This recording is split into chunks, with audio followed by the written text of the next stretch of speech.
Welcome to the No Dunks podcast presented by FanDuel. It's Thursday, October 23rd, 2025. I'm Jay Skeets here in the Classic Factory, and alongside me, as always, Tass Mellis. I'm smiling. A real opening night happened last night. Yeah, basketball's back, baby. Next to him, it's my top shot hot boy, the conductor, Trey Kirby.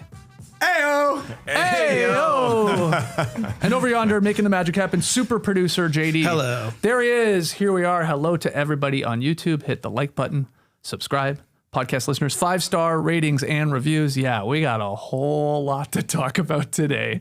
JD's sitting down over in the producer's booth. That's right. Yeah. That's right. He knows it's going to be a chunky one. So on today's show, we're going to play It's Just One Game, but where we overreact to all of these openers for a lot of these teams last night. Always games, a blast. man. Yeah. But before that, we had some breaking news this morning that had our company Slack channel dropping the WTFs and the eye emojis, everybody going nuts. Now, I want to say, full disclosure, right before we get into this news, I just said it. It's recent news in No Dunks world. We have partnered with FanDuel.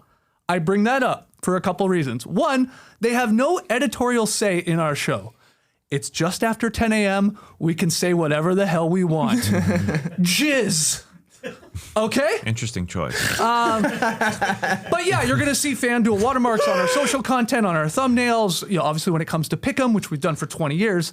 But we also understand why you might roll your eyes at us talking about sports gambling investigations. We're not naive to that fact. So if you are one of those people, that's fine. You know, you can skip this, you can turn us off. We get it. Just wanted to be clear. Okay?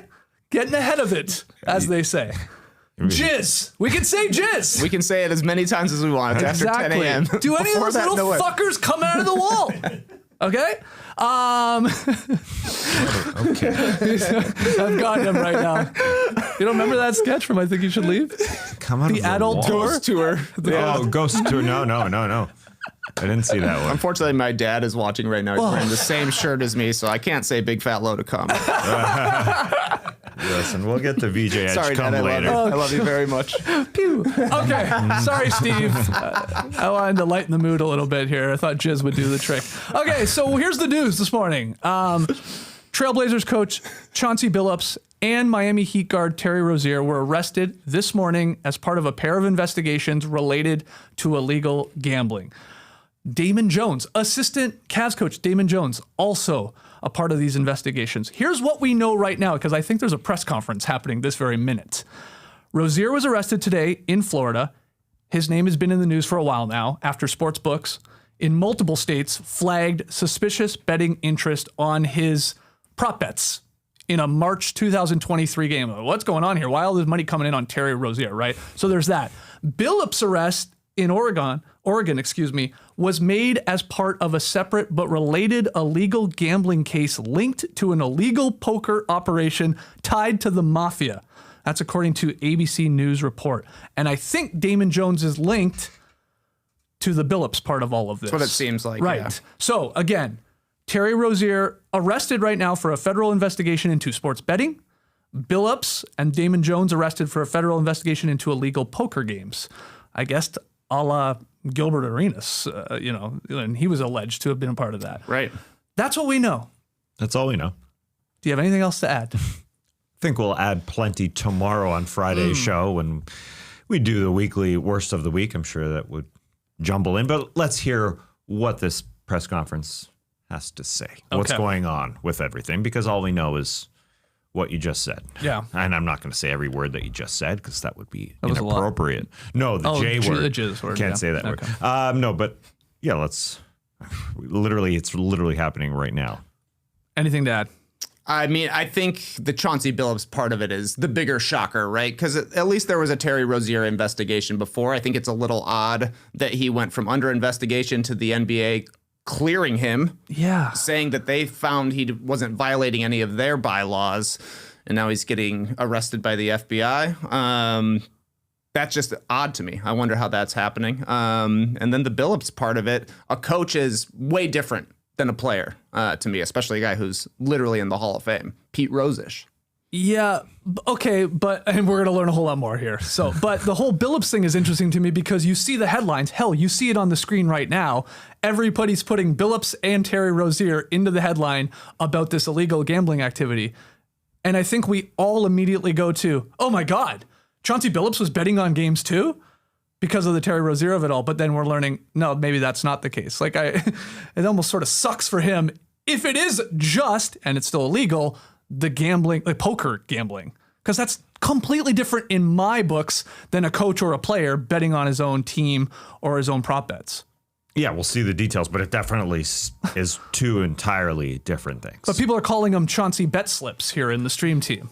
And it's like, he wasn't, from what we know even, I don't think he was a part of that part of this. Yeah, Gilbert Arenas, for anyone who missed this story, this was a few months ago now. He was arrested because he was involved with illegal poker games. Now, released after that, does Chauncey Billups and his tie to poker games and the mafia, as these reports would lead you to believe, have anything to do with Gilbert Arenas or poker games around the NBA in general, including Damon Jones. So there's lots of questions there, but it's entirely separate. It's exclusive from what is happening with Terry Rozier at this point. Do you care at all if a grown man is illegally or not gambling when it comes to poker? Because I don't. I played in a $50 cash game this summer. I'll admit it. So I'm just, again, I bring that up because it's quite different to me than actually betting on NBA games, which, that to me is illegal and obviously questions your whole character and all that. And like the Pete Rose of it all. Those are two totally entirely different things to me. But Billups is in this headline with Terry Rozier here. But maybe it's all linked together for all we know or I know. Well, it's linked because people are just more likely to make a headline which gets more attention. Is that why they're linked? It's really the timing of it is why they're linked. They both happened this morning. Yeah, we're talking about editors and who they're deciding to put in a headline. That's all it really. That's the only link, really. Well, unless we learn that all of the mafia and the illegal poker games and also the alleged illegal betting on yourself within games with Rozier, that could all be one web. It's all going to be part of the same press conference at the very least. Well then that's why I guess. And I mean the podium is empty right now. Oh, okay. We'll see what they say, but it's supposed to be an update on both parts of this: the Rozier side of things, and then the Billups, Damon Jones side of things as well. And then where does Malik Beasley fall into all this? Yeah, the odd part was that Terry Rozier was released, deemed innocent by the NBA, according to investigations months ago. That went on for years, literal years. And then Malik Beasley still under NBA investigation, literally still under NBA investigation. So is he tied in here as a free agent with the Detroit Pistons, which makes a little bit more logical sense. Okay, he's a free agent. There's a reason for that. Everybody's waiting to see. Because he literally could have signed a giant contract with the Detroit Pistons. But Terry Rozier could have played last night in the NBA for the Miami Heat. It was a coach's decision. He didn't play. Maybe, I don't know. Did they know this was coming? Who knows? But he didn't play. But he could have. He could have. Yeah. It's wild. Okay. We'll wait to see where this all goes. It's wild. I immediately thought of yesterday's show when you were wondering, was Adam Silver crying in OKC during the ring ceremony? You brought that up. Was he trying to cry? Yeah. Was he trying to cry? You think he knew? He maybe knew. This was right around the corner. Look, I mean, we can joke about it. These are not headlines Adam Silver the NBA wants. Definitely not. Gosh, These are brutal. Does he want them? No. Okay. No. Well, that would make him tearful, possibly.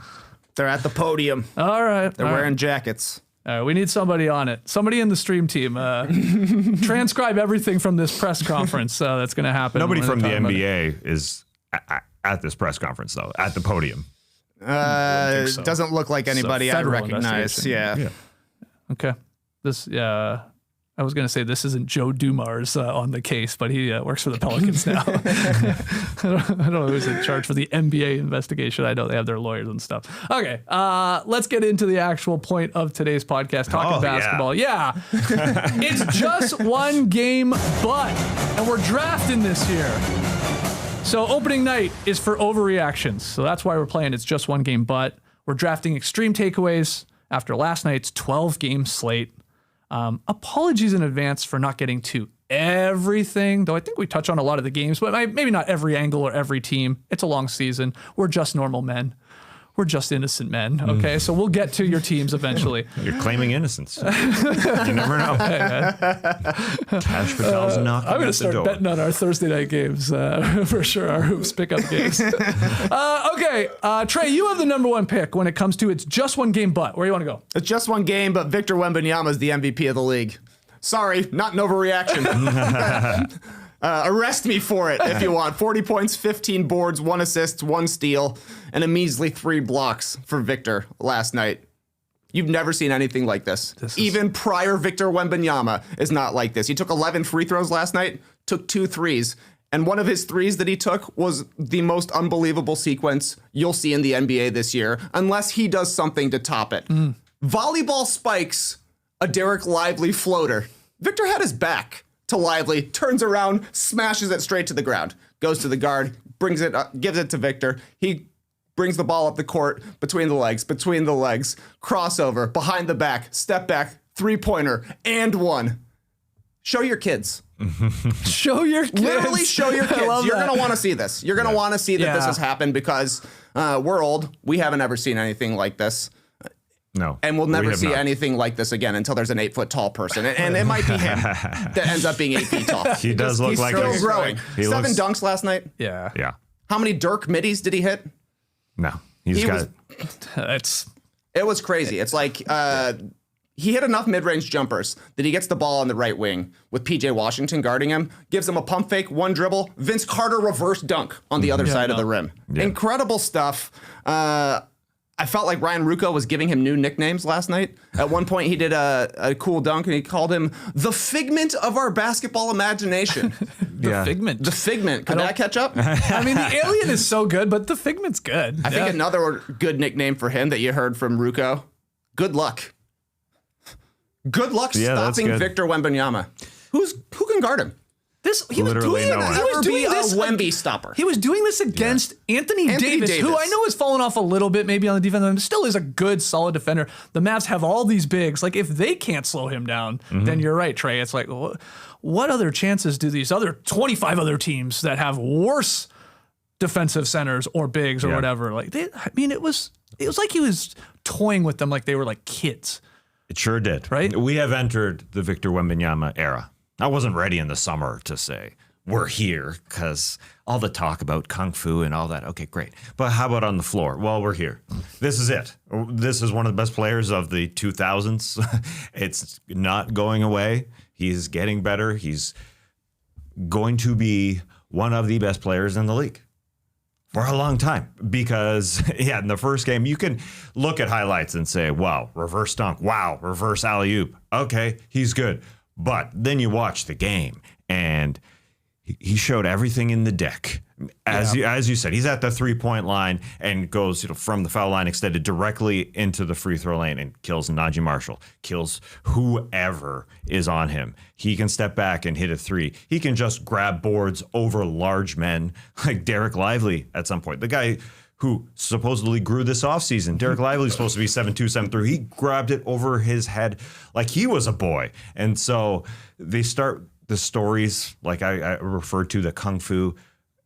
They started the ESPN broadcast with, George Sedano on the sideline. It's what he's got to do. Side quests. Here's the Shaolin Temple. Yeah. Here's the Kung Fu. But all that stuff I questioned, I wonder, I don't really care to hear all about that. I'd rather enjoy the basketball. And then, boom, he shut everybody up.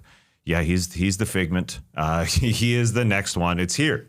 We're here. The guy was handling the ball. Jordan McLaughlin, a little tiny guard, a 6'1" guard, was setting the pick for him. We haven't seen anything like this. Yeah. We just haven't. He has improved. I thought you were going to go with Wemby as MVP and most improved. First guy to ever do that because the handles looked awesome. The comfortability with everything, the shot. It's like still an incredible defender. Like, that one with Lively, it's like almost everybody stopped for a second and was like, well, that's got to be a goaltend, right? It was like, that doesn't make sense. But nope, it was completely clean, just spiked it down. What a game. And they dominated them too, obviously. And Castle looked good. Harper looked good. There's no Fox even in this game for them still. And they ran away with it in the second half, taking care of the rookie Cooper Flagg and the Mavericks. Yeah, the Cooper one. Flag thing is interesting for Jason Kidd. We'll get to it later on when we talk about our pick 'em and our pick of the night. But you start Cooper Flag and D'Angelo Russell. He's an all-star. He was a freaking all-star a few years ago. He's sitting on the bench. Well, Cooper Flag is starting at your point guard, and things looked a little too bright for him. It's game one. That's totally fine. Things were a little bright for everybody in game one. Even Victor. We watched him in game one of his summer league career. Didn't look all that good. Things happen. But just to start him, just to throw Cooper Flag out there was a little puzzling for me. But he'll be entirely fine. Wemby mania is here, and it is year 3. It's nuts. He's only going to get better. I don't know how he it's might possible. be the best player in the league by the end of the season. Yeah, it's not didn't unreasonable. Didn't play. Okay, Yeah. well, keep moving with some pace here. You have the next pick. Well, it's just one game, but Ja Morant is at the MVP table. Wow. He's been waiting to get back to this table. Can he do it again? Because the last 2 seasons, no MVP votes, not even an all-star appearance. But before those 2 years, MVP votes. For the 2 years before that, all-star, the 2 years before that. So here we are. Can Ja Morant do it again? Frankly, he needs a bounce back year. So here we are watching him. And although Victor Wembanyama will take every headline and every highlight, Ja Morant was freaking spectacular last night too. Super athletic as he always is. First possession, he had Zion Williamson on him, side to side, hit it right in your face from mid-range. They have given him the ball. They have given him the ability to take this team wherever it can go. Will he have that bounce back season? Because he showed some great stuff. It wasn't quite a Victor step back 3, but he hit one of his own. He hit a fast break, as we all know Ja Morant to do. He kind of lost it going to his right of the rim and just kind of threw it in. He's just so good at late bucket. He sealed it with his hand up, like a little Statue of Liberty. He left it up there. Jaren Jackson Jr. also doing it from the bench. That's what we're doing now. This is our team now. He finished them off. He finished the Pelicans off 35 points. That's what he does in season openers. He's awesome, actually, in season openers. He averages more than 30 in season openers. 4 of his 6 opening games, he's had 30 or more. One was a rookie year. Who cares? One was 24. So he's just really good. The question was for us, with the Grizzlies, do they have enough guys to support him? And then you saw last night, even though Zach Edey's out, Brandon Clark's out, we wonder what's going on with their front line. Jaren Jackson Jr. was great, 6 blocks, and guys were able to back him up, even though Jaren Jackson Jr. fouled out because Zion was awesome. Yes, he did. Jock Landale also fouled out in this game. Yeah. Santi Aldama had 5 fouls in this game, but so many guys just coming and helping out. KCP, Jalen Wells, off the bench. I mentioned Aldama. Javon Small was good. I loved watching Cedric Coward in his rookie game. He looked really real good. Yeah, that block with 2 minutes left kind of sealed it. So they've got a big team that's playing together. And Ja Morant's got the keys. We'll see what he can do. Because how was it? It was 4 years ago. We all wondered, is this the next face of the league? Oh, I mean, was it the part of the discussion? The NBA almost started, banking on it that he was going to be. Yeah. And that's why when the gun drama happened, it was like, oh no, what are you doing? We were giving you the keys. You were taking this. Yes. And then that obviously set him back, but you're wondering if he is indeed back into sort of that conversation, the MVP conversation. He's an absolute star. Yeah. I've said it a lot of times when we were at Summer League. You see his jersey more than almost anybody. Mm-hmm. He's electrifying to watch, and he looked like the athlete that we expect from Ja Morant, and he looked unleashed playing in a pick and roll heavy system. Like Jock Landale isn't a super talented player, but he can set a screen and roll, and that's all that Ja Morant needs. The question for him is health. He's only gotten to 67 games once in his career, his rookie year, so he's literally only been eligible for votes one time in his career. But basically, the Grizzlies, at least the formula held true last night.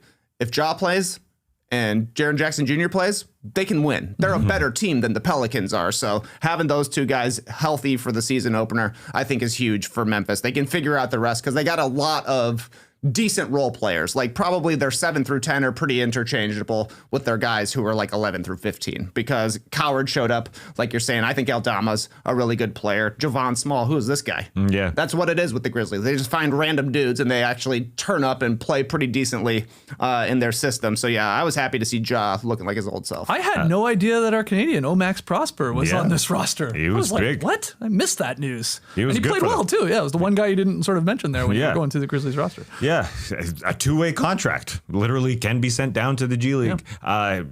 nearly 20 minutes was really key. Now, the Pelicans almost won this game. They were really, really good. Zion was really, really awesome. It was great to see Derek Queen play basketball because the rookie was supposed to be hurt to start the season. Jeremiah Fears, their other rookie, who Joe Dumars, as you mentioned, when we were talking about NBA investigations, I mean, he decided, along with Troy Weaver, we're going super young. Fears, come on in. We're trading for Derek Queen. Come on in. They traded for Sadiq Bey, who, was a big minus in this game because he can get beat defensively, but he helped out, I suppose. So they look good, too. I think it's a win-win for both these teams in this particular game. If they stay healthy, and that's a huge if with both of these teams, the Pelicans and Grizzlies, it feels like to me they will be competing with one another in terms of where they are in the Western Conference, right? Whether that's a play-in spot, whether that's maybe trying to crack a top 6. I think they're going to be, again, if they're healthy, on the same tier is where I have them moving forward in the season. I think still a lot of people, maybe you guys included, Team Grizzlies over Team Pelicans. Definitely. I get it, but I still think there's something there. And it was a close game. You said, a high-scoring game at that 128-122. Yeah, the Grizzlies are definitely more expected to be better. Yeah. They're over under. They're supposed to be a 500 team, while the Pelicans are... We're like 10 games below that, yeah. Yeah, 32 and 50. But you mentioned the Canadian, Olivia Maxence Prosper. What about the Canadian touch on the Grizzlies jerseys? I thought is cool because it's a little ode to Vancouver days. Like the tealy. I don't even know what to call that color, man. They're just the trim on the black jerseys is just nice because it ain't teal. Just pops. It ain't green. It's just, it's a beautiful hue, whatever it is. It's a beautiful hue. Yeah. A memorable shade. Yeah, it is. A memorable shade. Bryant Reeves, flashbacks. Michael Dickerson. Yeah. The Dennis Scott 1 year. That's right. That's right. 1 year. All right, I have the third pick here. It's just one game, but add the Toronto Raptors to your must-watch League Pass list. This team is electric. I saw them in person. TK, you were down at the Fortress as well. Watching the Raps absolutely carve up the Atlanta Hawks. They destroyed them. 34 fast break points on Wednesday. 86 points in the paint for the Raps. There was some huge offensive rebounds. Those guys were skying above Hawks players for boards. A lot of guys on the Raps. Weird group of players on this Raps team. It's a weird team, but they really seem to have each other's back. I was sort of really close to their bench, watching that intently. They were just pinging that ball around with 36 assists, and they had the Hawks fans leaving the building with like 10 minutes to go in the fourth quarter because they blew the game open in the third. Near the end of the third, it was sort of still within reach. Huge 14-0 run, and it was over. And they looked impressive. TK, I don't know if you have thoughts on the Raps there, seeing them up close. I think it might be the other way. Add the Hawks to your league pass list. If they're going to play like defense like this, it's going to be high-scoring games. You look at the shot chart for the Raptors, you can't even see the rim. There are so many makes at the basket. I saw Jakob Poeltl get a steal, lead a fast break, and throw an alley-oop. It was disgusting how poor the Hawks were giving effort, getting back on the defensive end. You saw a lot of times just complaining that no foul call happened, and it was Poeltl running for an open basket. RJ Barrett was great. I thought Quickly was in the lane quite a bit. Grady Dick played a really, really good game, got to the line 6 times, made some three-pointers. For a guy that's a good shooter, he's got an ugly jump shot. He's got a trebuchet, Chris Boucher kind of, which is unusual for a guy that shoots it pretty well. But I thought he played one of his better games. Totally. Ingram looked really good, and it was a perfect performance for the Raptors and a dismal performance on the defensive end for the Hawks. This is a team that's expected to do something in the Eastern Conference this year. They didn't look very good at all last night. Porzingis couldn't catch the ball. Nickeil Alexander-Walker, massive dud. And Trae Young was completely taken out of the game by Quickly Jamal Shed playing defense. And, he got his numbers at the end once the game was over. But the Hawks gave up 110 in 3 quarters. Yeah. They scored 118 on the night. There were like 3 or 4 possessions where a Raptors player was wide open under the rim, like after a nice pass or two to get it to him. And that player was turning it down. They were like shocked how open they were. So then they would pass it to another guy in the paint for a more difficult shot, but it usually ended in an and one. So it was like ended up being the smarter play. It was like, oh, RJ Barrett could just lay this in because he doesn't realize anyone's around him. No, he's going to shovel it to Poeltl or Ingram or Barnes. He's going to get fouled and score the layup. Yeah. So it's like, it was wild to see. The Hawks were bad. But the Raps, I said it in the preseason, there's going to be some national media attention to their second unit. These guys play hard. Jamal Shed, you brought up, Trey. He picks up guys 94 feet. That's He's a dog. They got some dogs. Ochai Agbaji, also great. Mamu, love having this guy out there. He was solid. He was a plus 21, and you brought up Grady Dick. That's one of the best Grady Dick games I've seen. Period. Yeah. For the Raptors uniform, I've seen a lot of them. So it was good performance. That was some Grady gravy out there. Trey Boucher shot for him. I don't care. He looked good. Yeah. Grady gravy, baby. But when you're playing with Ochai Agbaji, who was really good defensively, it's a name we'll skip over when you talk about the Toronto Raptors because he's a heart type of guy. He's not a scoring type of guy, but he comes off the bench along with Jamal Shed, along with Jonathan Mobo, to accompany Grady Dick and what he can do, who plays hard defensively, but he's not a really good defensive player. So they, along with Mamu, they all play hard. It's what Brandon Ingram, it was Scotty Barnes actually, who said preseason, we're like 13, 14 deep. They believe in each other. Darko Rajakovic played 11 guys last night. Darko was going crazy on the sidelines, man. He was nuts. And then he went nuts in the locker room. If you haven't seen that clip, it sort of comes in all cool and then goes bonkers going around the room. Yeah. And the Raptors are handing out a Cobra stick. What's a Cobra stick? So it's exactly what it is. It's a staff with a Cobra head on it. Okay. Yeah. And I think it's for the defensive side of the ball. And then they've got the chain, the spinner, John Cena sort of spinner chain for the offense player. Ochai got the defensive Cobra stick. I don't know how you travel with that thing. That's all I kept thinking. Does it somehow compact itself down into a carry-on? Yeah, that's a good question. I think so. Telescoping? Yeah, telescoping. That's what I'm looking for. Exactly, yeah. Anyway, they kicked ass.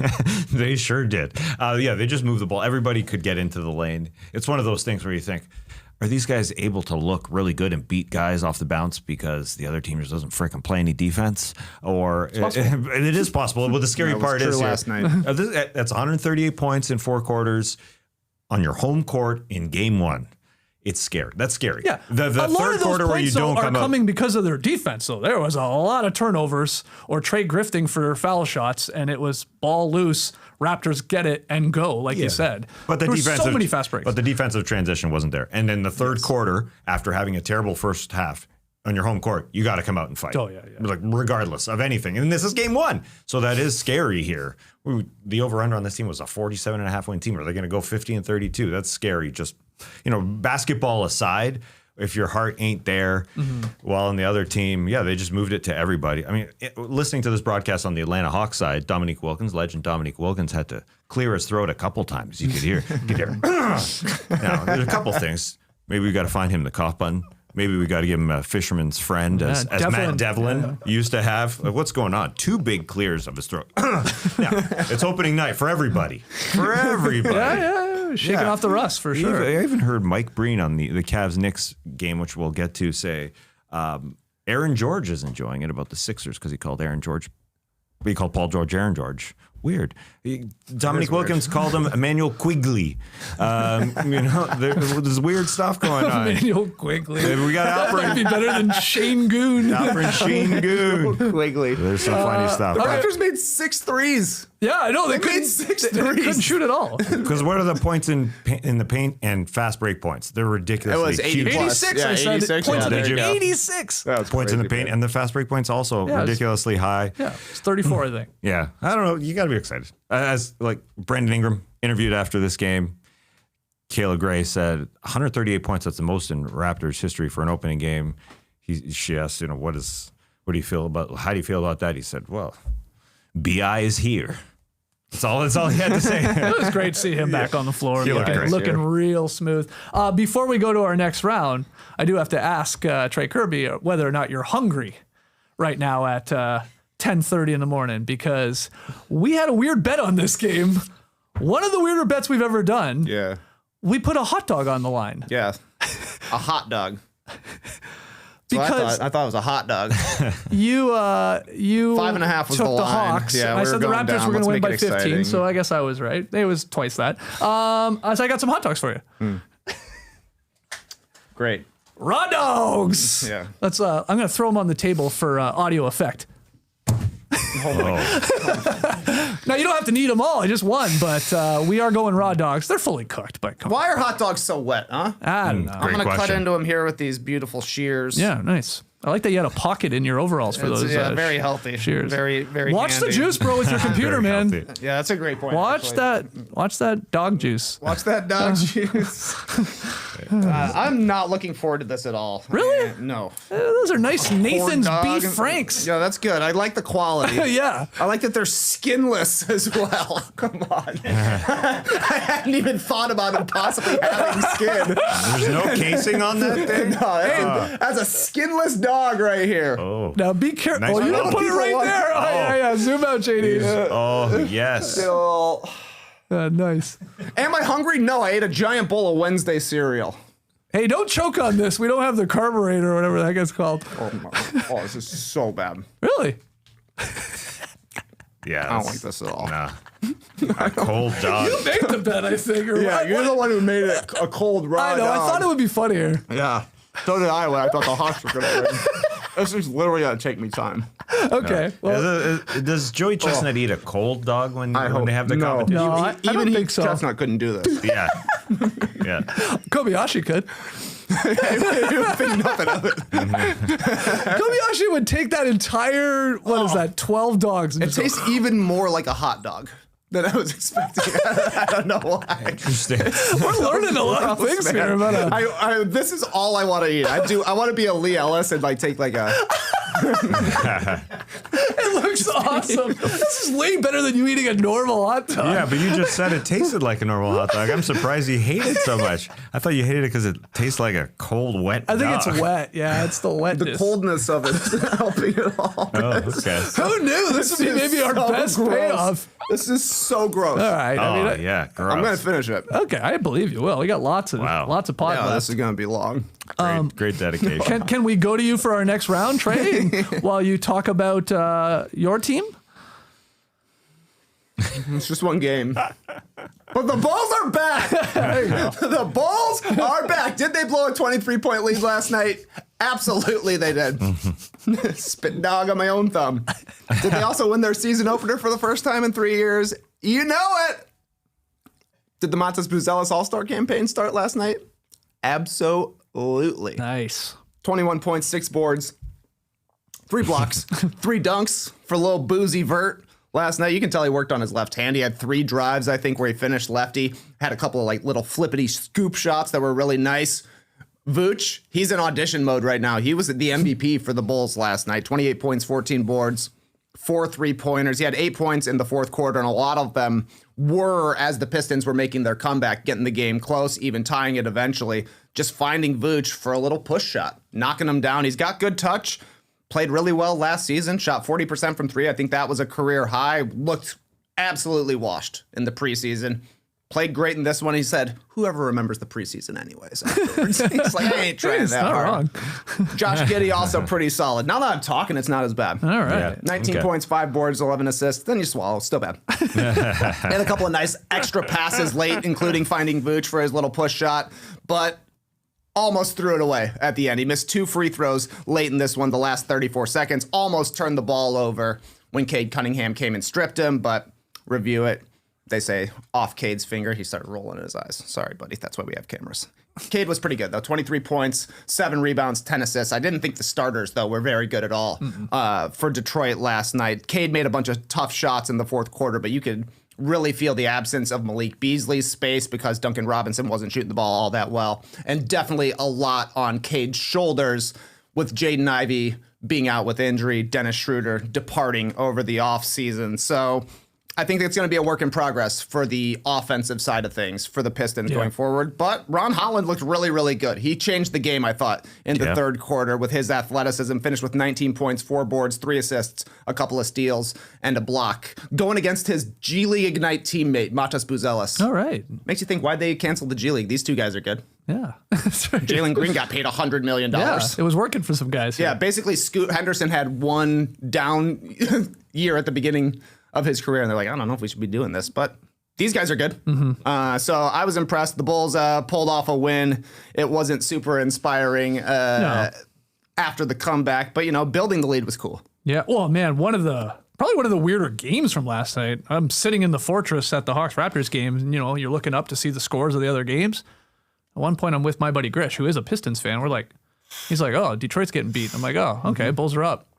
What? They're up 35 or 40, whatever the hell it got up to. Yep. I was like, that can't be right. That's got to be a typo up on the Jumbotron there. But yeah, obviously the Pistons made a game of it. But Bulls and Raps, 1-0. There we go. We're feeling good here. And the hot dog going down a little smoother as he gets to the nub. Yeah, maybe the nub's the worst part.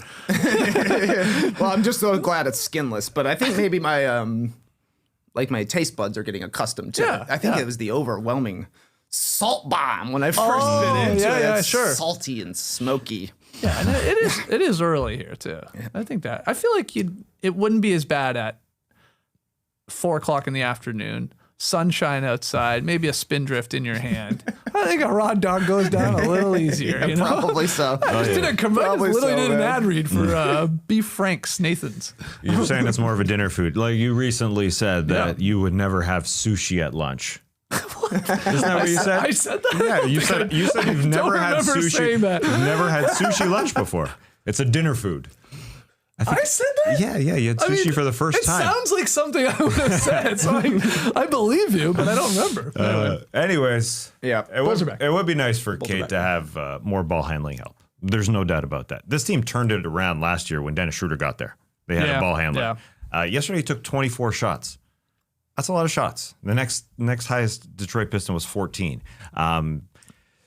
It was Isaiah Stewart. Yeah. Isaiah Stewart just was banging him. So they do miss. He was pretty good, I thought. Too. Yeah, he was good. Except for when he got dunked on. Got a straight hot dog to the head. Yeah, they need help. Malik Beasley, if he's not involved in this gambling investigation, bring him back in because they need somebody who can shoot that thing. We shall see if Jaden Ivey can be that guy who comes back in a few weeks. All right, let's go to you again. Oh, yeah. What do you have here? I have VJ Edgecombe is the best player on the Philadelphia 76ers and going to win Rookie of the Year. Ooh. I don't know which part of that is more egregious. It's the fact that he is not the best player on the Philadelphia 76ers. Tyrese Maxey is. We'll get to Embiid and Paul George a little bit later on. But the Rookie of the Year thing, he could do it because he does it all, and he takes off so much pressure for Tyrese Maxey. Last year, we started the season with Tyrese Maxey being the focus of every other defense. We're coming at you. No Embiid, no Paul George, we got you. Well, now they have another guy who can score. He can do whatever. He can get the ball from Tyrese Maxey and beat whoever is in front of him. He showed that he can get to the rim. He's awesome in fast breaks. He drives by guys. He hits threes. He hit 5 threes last night. He can pull it up if he needs to in the mid-range as he did to end this game. So how will you guard him? He had 35 frickin' points. VJ Edgecombe in his debut. That's a rookie debut. It's a Sixers record for a rookie. That is big. Big stuff. So can he win Rookie of the Year? Well, they're going to have so many opportunities to give VJ Edgecombe the ball. So I think there is a legitimate opportunity. Joel Embiid played last night. Minutes restriction, 20 minutes, did not play the fourth quarter. Paul George did not play last night. He's supposed to be cleared to play. But the fact is, those knees, those legs are getting older, coming off a bad year. He had arthroscopic knee surgery in the offseason. So Edgecombe and Maxey are the 1-2 guys on that team. Yeah. So I don't know what you guys think is the wildest part of that. It's just one game, but statement. Is he the Sixers' best player, or is there no chance of him winning Rookie of the Year because of Cooper Flag? I think the latter is more likely. Yeah. Really do. The concern was there going to be enough opportunity for him? Because in theory, Paul George is there.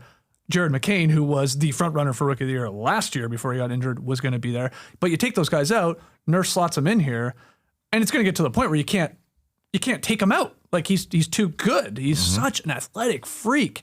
So yeah, Maxey is still the better player, but Rookie of the Year, he's going to be in the running here. Absolutely. He's so fun to watch too. He's already one of my favorite players to watch in this league. Yeah, he looked great last night. 40 for Maxey as well. I mean, that's kind of getting glossed over, but they have their backcourt of the future, and they maybe even have their third guard of the future if you're throwing Jared McCain in there as well. I don't know if Edgecombe's going to shoot the ball as well as he did last night. Made 5 threes, took 13 of them, so he was getting the shots up. Wasn't a huge shooter in college, but like you're saying, he was getting into the mid-range as well, knocking those ones down. I guess when you're feeling it, keep feeling it. So that was awesome. I do think he will continue to be a plus athlete. He looked like the best athlete on the floor. The Celtics look like they don't have a lot of defense going on right now, and that's definitely going to be something to adjust to. Jason Tatum is a big presence out there defensively. We know they lost Horford. We know they lost Luke Cornett. These are guys who were key defensive players for the Celtics. So they are definitely going to have things to figure out on that side. But it kind of felt like the Sixers just threw the ball out there and said, let's see what these fast guards can do. And they just ran all over the Celtics. Yeah, and just to correct you, VJ Edgecombe, 34 points. Oh. Not 35 last night. And Well, I bring must that... have been a fat finger. Fat-fingered on the keyboard. But I bring that up because Statitudes had a very fun trivia question for you guys. VJ Edgecombe, Tyrese Maxey scored a combined 74 points. Tied for the second highest total by a duo in a season opener in NBA history. Can you tell me the duo that scored 75 points? I'm going to tell you right now, you can't. But I'll give you the player, one of the players, and the guy that did it with him is the tough part. So James Harden scored 44 points for the Rockets on December 26, 2020. So it was that weird season when we were starting. Oh, okay. 20. So who scored 31 in that game with James Harden? Is it Corey Brewer? No. No. Let me get in for Kevin Porter Jr. No. Okay, this is tough. It's a big guy. It's a large guy. It's a large guy that I don't think is, he's not in the league anymore. Who ended up playing with the Rockets? It wasn't the Capella. lefty. I forget his name. Is I he guess lefty? it's not. No, No. he's not a lefty. Where is this guy? I gotta find out where this guy is. No, he's not in the league anymore. But I'll tell you the teams he's played for: Philly, Charlotte, Milwaukee, the Pelicans, Detroit, Houston, of course, Dallas, and his last team was the Lakers. Dwight? No. Last team was the Lakers. That should give it away. DeMarcus Cousins? So tough. No. Think Christian Wood. Christian Wood up to no good in the season opener with Is that James when he Harden. called Shaq a casual? Probably. Yeah. Yeah. Probably, yeah. Good call. 44 points for Harden, 31 for Wood in the Rockets season opener in that weird season when they started just after Christmas. was weird. Yeah. But Edgecombe and Maxey, not bad. 74. All right, I have the next pick here. It's just one game, but the Orlando Magic are flamethrowers. Could use the flame on those hot dogs, Yeah, you Trey, could. and make them go down a little bit better. But you took that dog down. Way to go. Way to pay off the bet. Yeah, oh, so there is hot dog juice. There is juice. all over the table. Call Limp Bizkit. We got some hot dog flavored water over here. The Magic, guys, they have ranked in the bottom 10 offensively 13 years in a row. That ends this season. I'm calling it now. They're not going to be one of the worst offensive teams. They beat the Heat 125-121 on Wednesday. And here's the great part. They shot 40% from three-point land. They shot 12 of 30 from three. That'll do it. That's good enough. Franz doing his part. Paolo doing his part. Desmond Bane coming in here. All those guys scored over 20. Bane hit a couple threes. It's great. And I looked it up just to give you a little perspective on this. Last season, the Magic had just 2 games before New Year's Eve where they shot 40% or better from three. Just 2. They both happened against the Brooklyn Nets, and they both came in wins. So to start the season with Bane in there and actually just hitting some three-pointers, they don't need 18, 19, 20. They need 12 or 13 or 14 sort of a game, and around a decent percentage like that, 38% or 37, whatever. That would be awesome. So that was good. Yeah. In a competitive game with the Heat. Yeah, they needed something. Yeah, I just Googled, Google AI coming through. Doesn't always come through, but it pulled up a short that I made last year saying that the Orlando Magic were the worst three-point shooting team in a friggin' decade. Yep. Shooting 31.8%. There's just so much less pressure on Franz Wagner out there. It just feels like that. He can breathe. Everything sort of just opens up for the Orlando Magic. So that's what it looked like out there against that Miami Heat team that plays solid defense. But this was just a everybody scoring type of game. I thought your statement was going to be Simone Fontecchio. It's going to be 6th man of the year, man. He was awesome. 13 off the bench, or it's just one game, but Norm Powell will be an all-star. That guy was friggin' awesome on the other side for the Miami Heat, 28 points. I think Davion Mitchell inserted into the starting lineup kind of relieves things for them instead of what they were trying out in the preseason. So it's awesome to see Desmond Bane in those freaking awesome white pinstripe jerseys to just help out Franz and Paolo. Simple as that. Yeah, but Suggs hitting a couple. Obviously, Bane is there to hit threes. De Silva hit a couple off the bench. Again, it's an important piece in today's NBA. You got to hit some threes, and they could never do that. And they were still a decent team even when their guys were playing. They level up if they're just an average shooting three-point team or offensively. And they made 29 free throws, That helps which too. they do. That's the thing is with the Magic is that's their main efficiency thing is that they actually get to the free throw line a lot. Paolo in particular, he went 9 for 12, but I think 9 of their last 15 points were at the free throw line. They're a tough team, and they're gonna. I thought Wendell Carter Jr. was kind of massive for him, grabbing offensive rebounds, going to the line. He had a couple late that really sealed the game for him. So if they're able to, 12 3-pointers is not enough, really, go in the long term. But for the Magic, it is. It's like if you're starving, you'll eat a raw hot dog. Right. And that was a delicious raw hot dog for the Magic. Close up of the hot dogs, JD. Look at that. There's juice. There's juice. Get away from the juice. Okay, that's 2 rounds of It's Just One Game, but we got to take a break. What were you going to say? No, the Magic. You don't want me to say that? That's no, not fine. really. We are literally an hour and we're just looking at hot dogs. People have seen hot dogs. You talked for 10 minutes of gambling. Of course it's going to happen. Well, I'm sorry. There was breaking news with a federal investigation this morning. We don't know anything about it. Jesus. All right, we got to take an ad break. And when we come back, we'll do a couple other rounds of It's Just One Game, but. Peloton is shaping the future of fitness with the brand new Peloton Cross Training Tread Plus, powered by Peloton IQ. The new Peloton Cross Training Tread Plus is Peloton's most elevated equipment, with real-time guidance and endless ways to move, alone or with your favorite instructors. It's cross-training reimagined with features designed to make your workout more personal. I saw on there recently, there's a K-pop Demon Hunter suite of workouts. Oh my gosh. So having just eaten this raw hot dog, I might have to get my roomie on and go golden mode when I get home. Maybe if I do a core workout, I could be like Abs Saja. Oh, that villainous Saja boy. My little soda pop, my little soda pop. Peloton IQ plans your workouts, tracks your progress, corrects your form, and offers insights and guidance that help you unlock new breakthroughs, while the swivel screen offers endless ways to train and level up. Go from running on the Tread Plus to strength training or yoga off of it with one smooth spin. Peloton is built for breakthroughs. Let yourself run, lift, sculpt, push, and go. Explore the new Peloton Cross Training Tread Plus at onepeloton.com. The Saja Boys are actually performing. Like the people who actually are the singers of the Saja Boys come out and do live performances. It was happening here in Atlanta, literally. Exciting. My daughter saw it. Yeah. And was excited to go, and I said, nah. Was Huntrix there as well? Not going to be the Saja boy.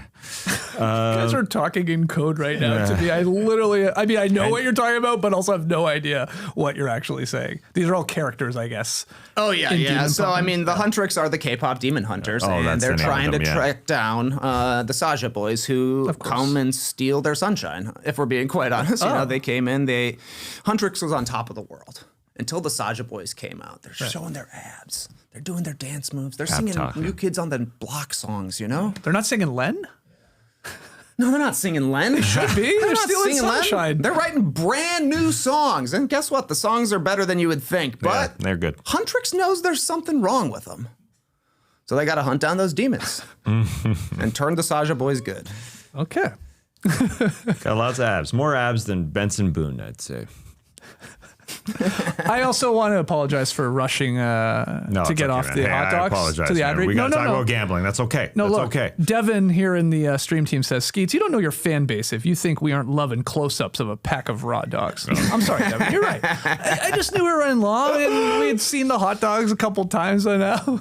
People do know what hot dogs look like, but it's funny. A guy ate a raw one, and there's juice all over the table. I get it. And we're going to throw out 11 hot dogs. No one's going to eat another one of these dogs. Oh, I'll take some if you're not going to throw these out, JD. Absolutely not. What are you talking about? They've been sitting here for 40 minutes in room temp. They're a hot dog. They're already disgusting. Hot dogs last This is making them taste better. They do last forever. Yeah. Jeez. Did you get buns? Yeah, of course. Hey, we got a second show today. Oh, we do have Survivor. You're right. Oh my God. I just ate a raw hot dog. It was disgusting. Okay. I'm like, let's cook these up and eat some more. Survivor Challenge. Also playing for reward. Jeff Probst unveils pack of raw hot dogs. What would they do? I think they would pop because they have fire. Yeah. That's actually kind of good. Yeah, you get a hot dog dinner. of course. I'll take that over fixins. I'll take that over fruit. That's for sure. Oh yeah. Get out of here. Interesting. Anyway, 2 shows today. No shows tomorrow if you guys are eating These freaking room temperature hot dogs. You're denigrating the humble dog here. I like When's it. the last time you ate a hot dog? Oh, I had one that's actually actual meat. It was good. What, you don't think this was meat? Nah. You don't think this was meat? Yeah. Hey, I'm Skinless. pulling a Lee Ellis. You and your gourmet hot dogs, is that what you're saying? Well, it's better than, yeah. It's just one game, but continues here with our draft. Trey, you're up. It's just one game, but the New York Knicks are winning the Eastern Conference. I like it. 0-4 against the Cleveland Cavaliers last year. 1-0 after one game this season. A lot of guys out for both teams. The Cavs were missing Darius Garland, Max Strus, DeAndre Hunter. No Mitchell Robinson, no Josh Hart for the New York Knicks. But the big question for New York was going to be, how much different does their offense look underneath Mike Brown? The Tom Thibodeau era, it was basically Jalen Brunson basketball. When he subs out, we play a different style. I thought the Knicks looked quite different. They did. Last night. You had Mikal Bridges bringing the ball up quite a bit. You had OG Anunoby bringing the ball up quite a bit, initiating the offense while Jalen Brunson hangs out in the corner or comes off screens. His first shot attempt was an off-ball three-point attempt. You don't see that often from Brunson before last night. They played at a faster pace than they played last season after being very slow during the preseason, but they got more possessions in last night, had quite the distribution in scorers. OG had 24, had an awesome game all around. Jalen Brunson, 23. Cat had 19 points. Mikal Bridges had 16, and their bench was pretty solid. 15 for Deuce McBride. Tyler Kolek is going to be a contributor this year. 7 points, 2 assists in 13 minutes. The Knicks played 11 guys. 10 of them played 10 or more minutes. They got 31 points from their bench, and that's missing 2 of their top 6 guys in Robinson and Hart as well. So that was the mandate for Mike Brown. Yeah. Play more guys, get more synergy on offense. And at least on night one, both were true. Yeah. I thought watching this game was, does OG Anunoby count as an international player in the All-Star game? Right? British. Is he going to be on Team International? Because you drafted him in our first team All-Star draft. And after one night, he looked great. And if they have an amazing record, which a lot of us expect them to, could they get the third All-Star with Cat, Brunson, and would likely be OG? I wonder if there will be a federal investigation as to how the NBA picks its All-Star games, all players. It's a question. I just mentioned Norm Powell. He wants to play for Jamaica. He could be on the international team. It's going to be very interesting. How about the Lithuanian Matas Buzelis? Sure, he could play. What about the new Slovenian Jackson Hayes? He's playing for country Slovenia. Listen, this is a new era of the New York Knicks. They look way different. Mike Brown playing 11 guys in the first 13 minutes of this game. Get out there. Tyler Kolek, it looks great. He's the new Malcolm Brogdon. He's replaced Malcolm Brogdon. He looks super young, super athletic. They were picking up guys 94 feet at times because they're going so deep. So it is different. It's different for Jalen Brunson. He's got to move off the ball. Mikal Bridges is creating way more plays, being the ball handler. You saw Karl Anthony Towns starting, even though there was questions about it was his ankle, I do believe, with Ariel Huck-Porty beside him. Yep. Huck-Porty started, and he looked good. And Trey Jemison came in, was his backup, really. They had Gershon Yabusele, who I'm surprised didn't play as much, but he was out there as well, wasn't playing backup center. No Mitchell Robinson, as you mentioned, no Josh Hart. They're deep. This is a different type of team, and a team that they're in that blender, as that common term around NBA offenses is going around. Everybody moving as opposed to just Jalen Brunson putting it on his shoulders. So this is a different team. It's not that crazy a statement of that the Knicks are going to win the Eastern Conference. No, it's not. No. All right, Tass, you have the next pick here. I guess we're in the third round. Well, it's just one game, but Steve Ballmer is selling the Clippers. Now, that's just another way of saying, are these Clippers too ancient to play basketball? Are they just way too old? Steve Ballmer is not selling the Clippers. There's another investigation going on around him. But it's really another way to say, what is going on with these Los Angeles Clippers? They go into Utah, a team that's projected to win like 20 games this season, and were destroyed from the opening tip. And it didn't stop. I mean, they scored, Jazz scored 43 points in the first quarter, 78 at halftime. So 43 and then 35. It didn't stop in the third quarter. Are these guys literally just too old out there? We can talk about whether Kawhi Leonard should be playing at the beginning of seasons. He started in January last year.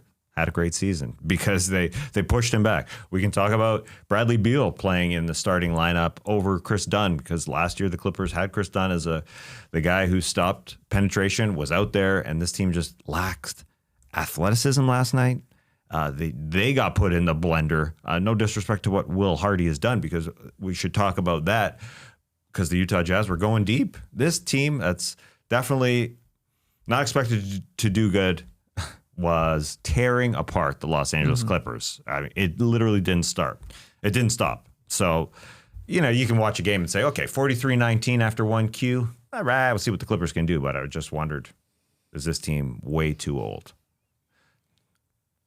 We can get to the Jazz side was impressive. I was impressed. I thought Kessler was awesome. 22 points, went 7 of 7 from the field, even hit a couple of threes.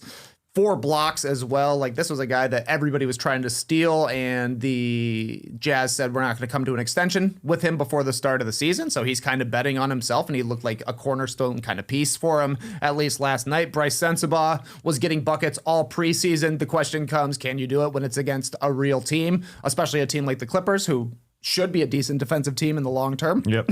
20 points for him. Shot pretty well as well. 7 of 13 from the field. He was good. Yeah, this was a nice game for the Jazz, and the Clippers just didn't look like they were ready to play. 4 of their top 10 guys are new, so they're trying to figure things out, but they look old. That's for sure. Chris Paul's 40 years old. Brook Lopez, he's old and slow. Yeah. They're going to have to mess with the combinations a lot before they actually find out what's working, because we talk so much about their flexibility they're going to have this season.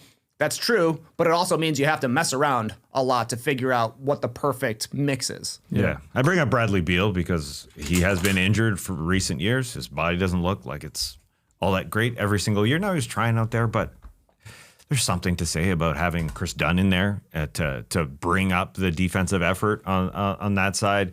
I bring up Kawhi Leonard because he obviously has been injured for several seasons. But we shouldn't take away from what the Utah Jazz did. It's just one game, but Bryce Sensabaugh is going to be 6th man of the year. I mean, 20 points, bang, bang. He's a bucket. He is a bucket. Yeah, they started Walker Kessler, who was left wide open by Ivica Zubac. Shoot that thing, and he hit 3 threes. Beside Lowry Markkanen, Kyle Filipowski, Ace Bailey coming off the bench in this game. Didn't need to have a great game. Svi Mihailuk is starting again. He's back with Keontae George beside him. Bryce Sensabaugh, Walter Clayton, great guard for Florida. Taylor Hendricks, kind of year 2 for him, and Yusuf Nurkic were coming off the bench. I mean, they played like 10 guys, and I don't know if Craig Bolerjack, the play-by-play guy of the Utah Jazz, checks out no dunks, but at some point Yusuf Nurkic kind of went for a loose ball, and he said, Yusuf Nurkic showing speed, as we had our debate about whether or not Nurkic is the slowest or fastest guy if he were to have a race with Kyle Anderson, Kevin Love, who didn't play. Who's the other star? George Niang also didn't play. They're going young, and Will Hardy has got them working. Clippers scored 8 fast break points. So, yeah, looking a little old, showing their age a little bit. Yeah, I don't think they'll be a big fast break team. No. But that's okay. In the long term, it'll be Harden and Kawhi generating most of their offense. They're slow down ISO players. Mm-hmm. What did you think of the Jazz court? Because they had a sort of a purple fade through the key. It's kind of like a darker purple, then it gets lighter. So it's definitely looks different. That was okay. I like it. Overall looks pretty good. This made me laugh, though, from the AP report on the game. Quote, the new-look Clippers appeared confused on the court at times in a disappointing debut for a team with lofty aspirations. Oh, boy. Even the AP report. Zing on the Clips, getting punked by the Utah Jazz. Yeah, good win. Another international player for All-Star appearance. Larry Markkanen could be there if they win lots of games. Guy needs another All-Star appearance. He was just had to be solid last night. Let's keep it moving. It's just one game, but the Hornets got their buzz back. Look good, feel good. Here's what I mean by that. The Hornets, they renovated their arena. It was one of the dumpier arenas, if we're being honest, in the league. But they put like $245 million into renovations. Every seat is apparently new. They got new look concourses, new great like Hornets art up everywhere. It translated. There was like an energy in that crowd, and it went to the team last night from the opening tip, and they ran away with an easy victory over the Brooklyn Nets. They had a franchise record 9 players finish in double digits in scoring. 2 rookies started for the Hornets. Charles Lee, he was keeping this real close to the vest on, hey, who's starting, who's not? What are you doing here, Charles? Come on, Charles, give us the starting lineup. Konkanippel and Ryan Kalkbrenner both started and both played really well, looking like absolute NBA players to go with. Brandon Miller coming back, first time in a long time. He had 25 points.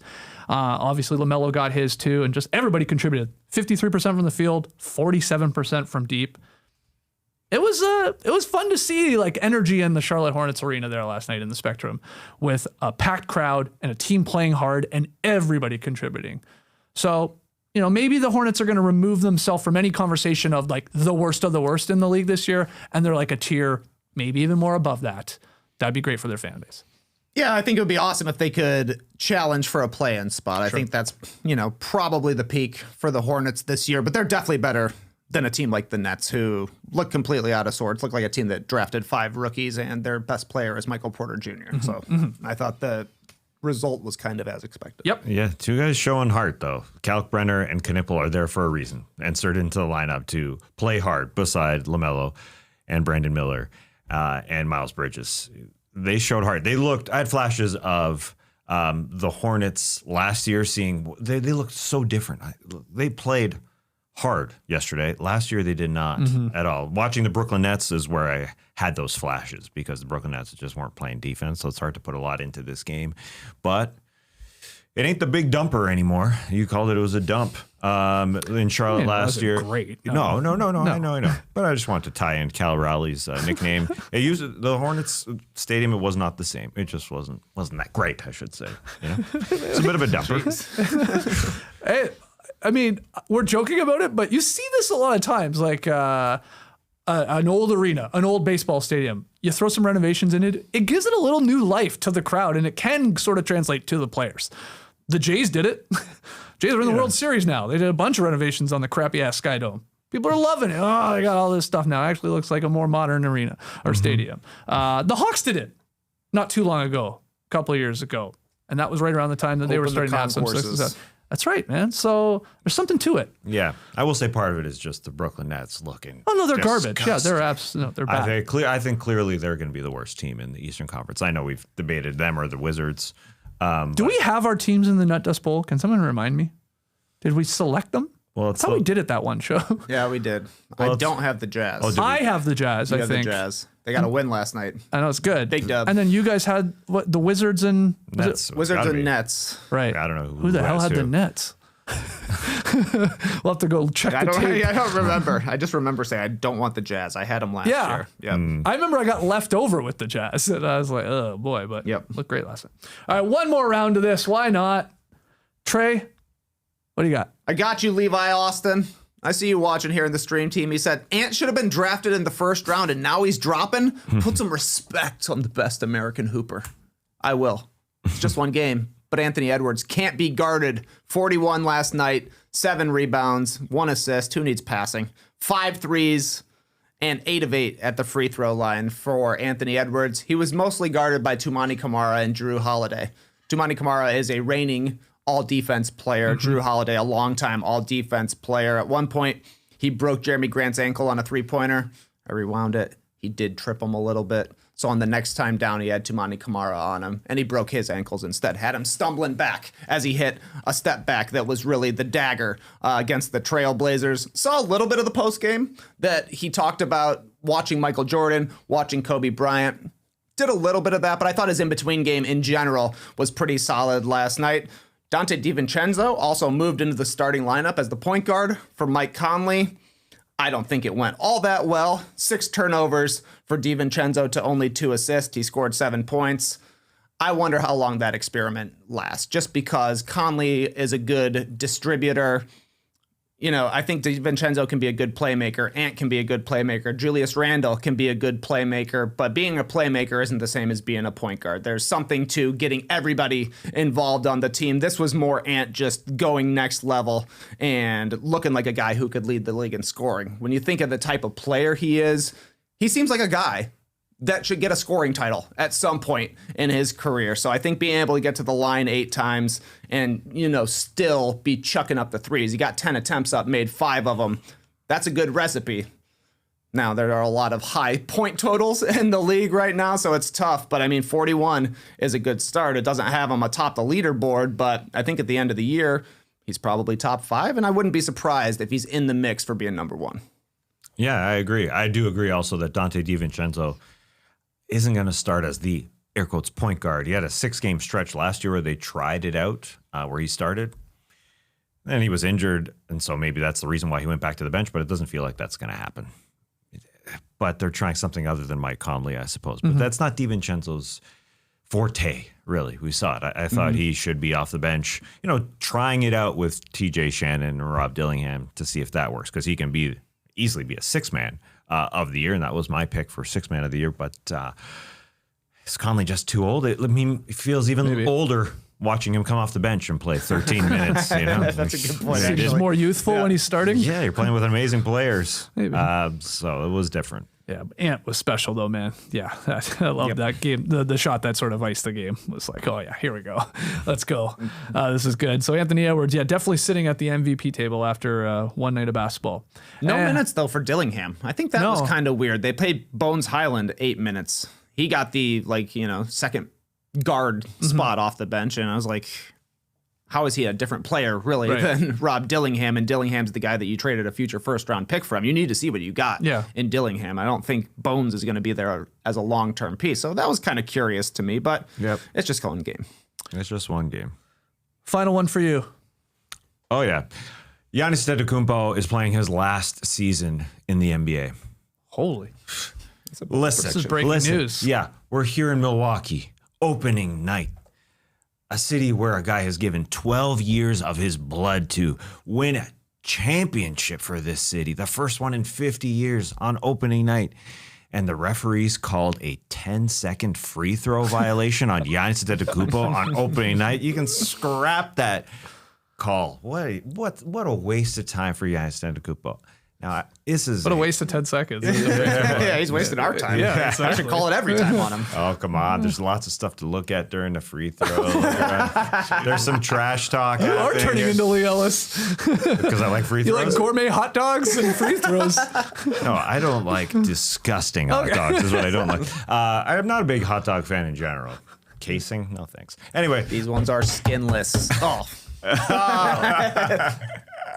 Ooh, salty. Yummy. Disgusting. So you're saying like sweat. Because they called the 10-second, Giannis is like, I'm over this. I'm getting out of here. Listen, I'm just I'm big time overreacting here. Yeah. But this is a questionable year for the Milwaukee Bucks. It feels a little make it or break it here. What are they going to do? After trading Damian Lillard, this is what they are. Him and Miles Turner and the guys who will hopefully support him. Now, they destroyed the Washington Wizards yesterday. So things are all right. Chris Middleton coming back into Milwaukee. Lots of tears, lots of hugs from Giannis to his brother, Chris Middleton. Not his brother, Thanasis, who had Chris Middleton on his podcast, Thanalytics. I can never say Thanalysis. It's either Thanalysis or Thanalytics. Analytics. Yeah, I know, but it's just it's Thanalysis. Yeah, we may talk about that on Friday's show. My God, again? Yeah. Oh, well, it was fun. It was super fun. No, just as we talk about this guy's podcast more than anyone does. No, but Chris Middleton was funny on it. It's just about Chris Middleton. Oh, okay. And it'll be part of our rapid fire. Anyway, Giannis is not leaving the NBA, but why do you call him on a free throw violation? Come on, man. Who cares? Who cares? One extra second that he took? That was a weird call. Everybody else does it under 10. Yeah, they do. Speed it up. He's been in the league for how long? 12. This is season number 13. Ridiculous. Does a lot of breathing techniques, and he obviously has his whole rhythm. But I've always said I feel like he's better when he does speed it up a little bit. It seems insane to me to sit there at the line for that long to obviously do your breathing techniques, do your mental sort of calculations, then do whatever physical sort of repetition you're going to do. Like, that's too long. I don't think it needs to be that long. But anyway, they killed him, and he's at the MVP table. Yeah, definitely. 12 3-pointers from the starting lineup outside of Giannis. Oh, wow, there it is. Throwback. Yeah. But you like to see that from the Bucks. Their support guys knocking down threes. I think it's smart of Doc Rivers to play all shooters around Giannis in the starting lineup. Oh, yeah. Kuzma going to the bench, AJ Green being elevated. Miles Turner, we know, is a floor stretching kind of guy. They hit 18 overall. They were a good 3-point shooting team last year as well, but losing Dame, it was like, how are they going to make up for his volume and his percentage? On night one, they were bombs away. And if they're able to get anything from the perimeter guys, you know they're going to get stuff inside for Giannis, and it just makes it easier and easier on him, which is important, so he doesn't get fouled as much and he doesn't have to take so long at the line. So we've touched on 11 of the 12 games, if I've been keeping track correctly. So there's one left. I'll take it here in our draft. It's just one game, but the Suns' ceremonial free throw is a keeper. Here's what I mean by this. We can talk about the game in a second. Suns beat the Kings. It was a good comeback. Huge comeback for them. But I don't know if you guys caught this. Nope. The Suns, to start their season last night, had former center Amari Stoudemire, and they gave him the honor of shooting a free throw to sort of start the game. Think MLB first pitch. Okay. So it was pretty funny. Now, unfortunately for Stat, he was a little too long on his free throw. Hit the back rim. He missed. But this is a fun new addition to the pregame festivities. I love it. Like, especially if you bring back legends to do it. And like the crowd was super into it. Like, first off, it's Amari Stoudemire. Awesome. He's a legend here. Big pop, big crowd. And then they're like, all right, Stat, shoot a free throw. I mean, you want to talk about pressure. Holy crap. He stepped to the line and yeah, he went a little too long. But Matt Ishbia, the owner of the Suns, he's asked about it. He said, yeah, hope is to bring in former franchise players, begin games like a first pitch in the MLB. And I love it. And maybe because they also went on to get the win. They started just as badly, the Suns did, as Amari Stoudemire at the free throw line, breaking it because they were down big. They were down 17 at the half, got even bigger than that. But they clawed their way back. Dylan Brooks already having an impact on this team. They got a bunch of dogs, and they pulled out the victory over Sacramento. So I like it. I don't know. I think it's fun. It'll be interesting to see what the percentage ends up being for these guys or whoever shoots them. I can't believe he missed. Yeah. Well, I mean, that sucks. That wouldn't happen to MJ.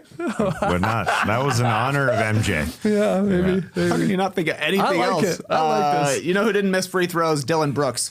Brutal foul by Zach LaVine. Fouled him on a three-pointer after just an absolute collapse from the Kings.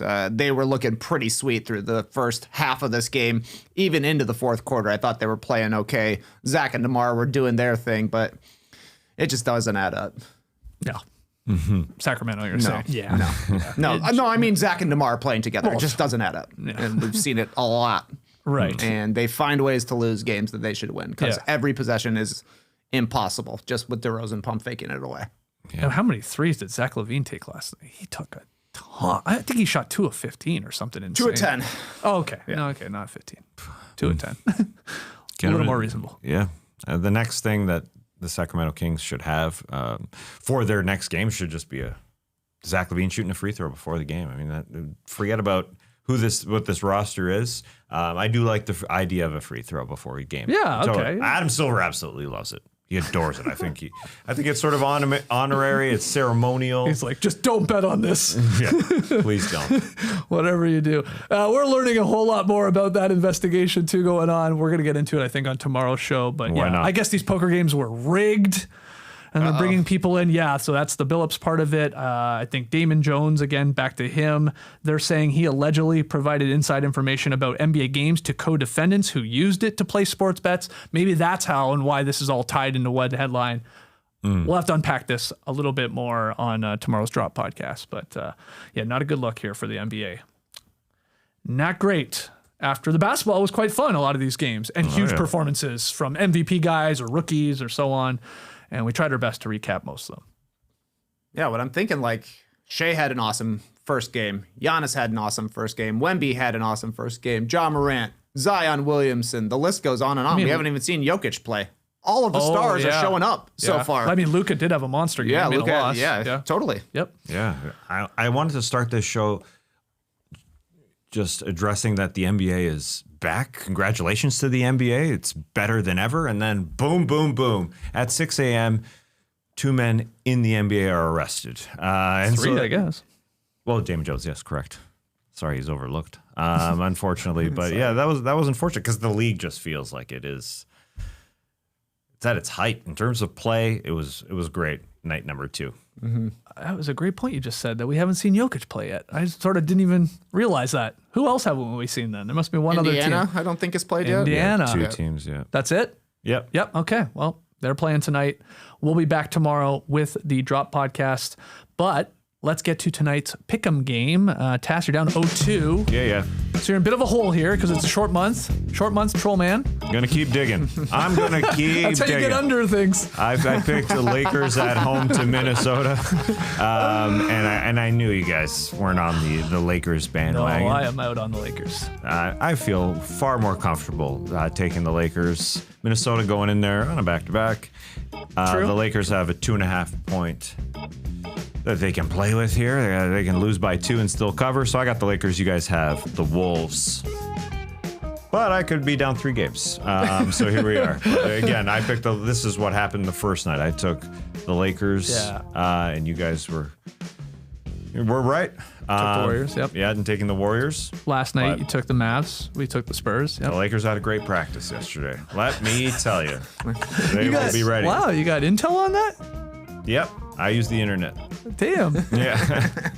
All right. It was good. Well, good luck. Good luck to you. luck to you. Lakers have 2.5 points, like Tass said, to play with. So they could lose by 2 and Tass would still win. We'll be back tomorrow to break down those games that happened tonight, seeing some of the new teams and a whole lot more. Worst of the week, rapid fire. It's a drop on Friday, baby. We got new No Dunks merch. Order the latest No Dunks t-shirt crew neck today and get 25% off with the promo code NODUNKS25. Go to nodunks.com or hit the link in our show notes. Our founding members on Substack, you have received an email about said shirt, so please reply to it as soon as possible, and we're going to get all of you one of those new No Dunks New Era t-shirts for helping us out on Substack as a founding member. Appreciate that. Well, before we go, Yeah. I made a huge blunder. What happened? That game isn't today. It's tomorrow. Tomorrow. That's our friends. It's a Friday night game. That's our friends from FanDuel's mistake. I'm putting that on them. But yeah, it's my fault. It's my fault. That's all right. So what do you guys want to do? Warriors Nuggets -2 for the Warriors is the line. Okay. You pick guys first. You pick first. Warriors No, you pick Nuggets ahead, -2. Because I want to make Well, up we a make game. it 2.5, I guess, right? We always make it. Yeah. Golden State favored by 2.5 Okay. at home. Nuggets for me. That's the pick. Are you going that too? Yeah, I'll go Nuggets. So I get fucked here and gotta take the Warriors. That's Well, fine. I'll take the I Warriors. was No, I giving don't it to care. you. Yeah, they It's look up to good. you. You want to take the Nuggets? I'll take the I Warriors. thought the rule with Pick'em was when you are in last place, you pick first. Well, you also don't pick the wrong game. You don't pick the game Well, that yeah, shouldn't have been on. I got nothing to do with that. That's being I played just Friday. make the graphic, my friend. We all looked See at it. was info, put it in. Yeah. That's all I do. Everybody, yeah. Okay, so Yeah. I'll take the Warriors -2.5. You guys got the Nugs +2.5. Good luck to everybody. I'm not touching those dogs, man. No. All right, wow, what a show. Hey, we got another one coming up if you're a Survivor fan at 1 p.m. Eastern. Nora's going to come join us here in studio. We're going to talk about episode 5. I thought it was boring as shit. You're right. But we'll have some fun. Yes. We always have fun when it comes to talking about Survivor, but it sucked. Carry a cage. I mean, this may have been the coolest part of the whole episode. Yeah, I like that. And when they were talking about mukbangs. Oh, yeah, mukbangs. Talk about mukbangs. Just I throw learned- a bunch of hot dogs on the table and eat them up. I learned what that was. Oh. I didn't know. Yeah. Do you watch these videos? No, but I'm familiar with the Do you know what this is? genre. No, I do not. Do you know the genre? Explain it to him real quick. Literally get a bunch of food together and eat it and like People love watching it, like Ah. ASMR sort of type stuff. Like I didn't know it by name, but I've heard of that trend. Yes. is there money to be made? Should we be doing it? 3 guys sitting around eating cold wet hot dogs? if we just did the same thing every time, but up the number of dogs. Oh yeah, I could make a Probably thumbnail that would with- be successful. We Yeah, can I'll at least make- get that one guy on Twitter, love hot dogs, to chime in. How'd that guy always get tweets on Inside the NBA? Makes you think it's an inside job. Yeah, huh? he works there. Oh yeah, so it was.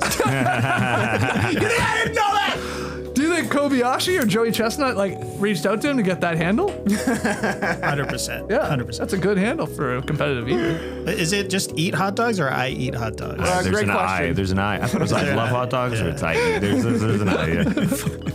Okay. Cool story. I eat hot dogs. What a way to end this. This is great. All right, we'll be back tomorrow with the Drop Podcast. Brace the day.